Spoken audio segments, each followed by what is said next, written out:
And if we can, is it a subjective measure or an objective one? Do we obtain knowledge by sense, or do we obtain knowledge by reason? How can we be sure that what we see has an objective character?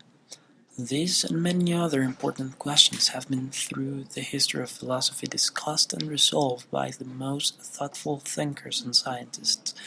But in our contemporary view of modern form of reality and fantasy, there are questions that don't have an answer or are in midst of skepticism, so their treatment has been complex and convoluted by different shifts and theories that construct what is called nowadays analytic philosophy.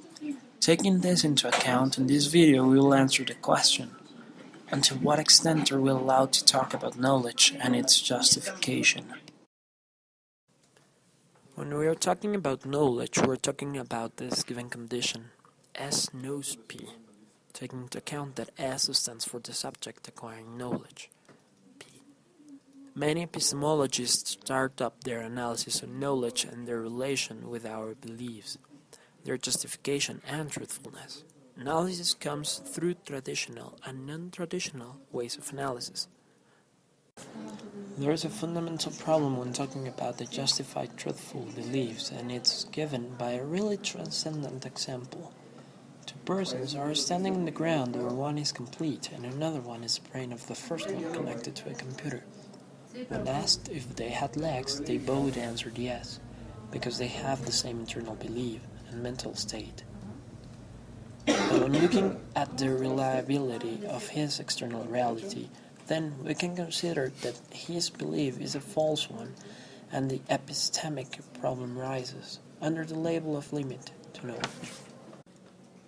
Skeptics, generally speaking, are people who doubt everything. They try to encourage to be in this limit constantly, taking into practice their own method. The first step is to show the skeptical hypothesis, that namely is a state of things where things are completely different than they are to the subject.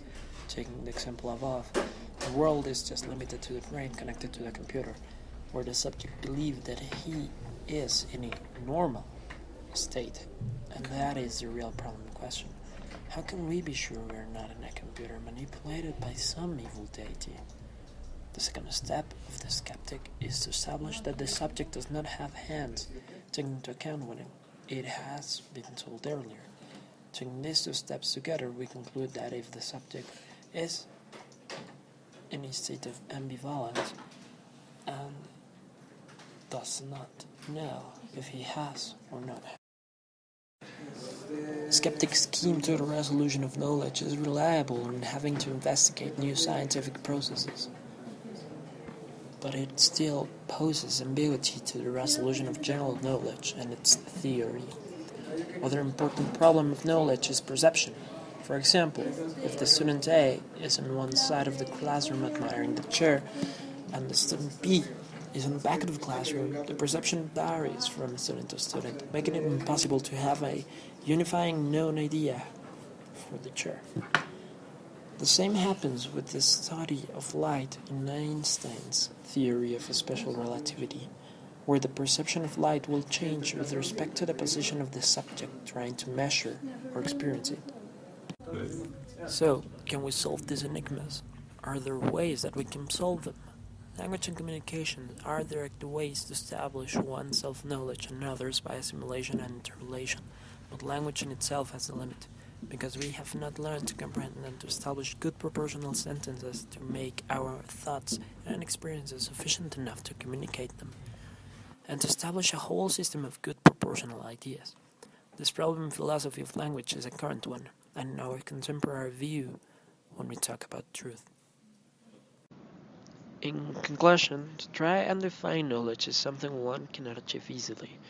There may be analysis that we may accept as correct, although there may not ever be a simple and straightforward analysis of knowledge which is clearly correct. We might be able to formulate what is at least a sound conception of knowledge, or say that knowledge is a true belief based in the right way, on the right kind of ground.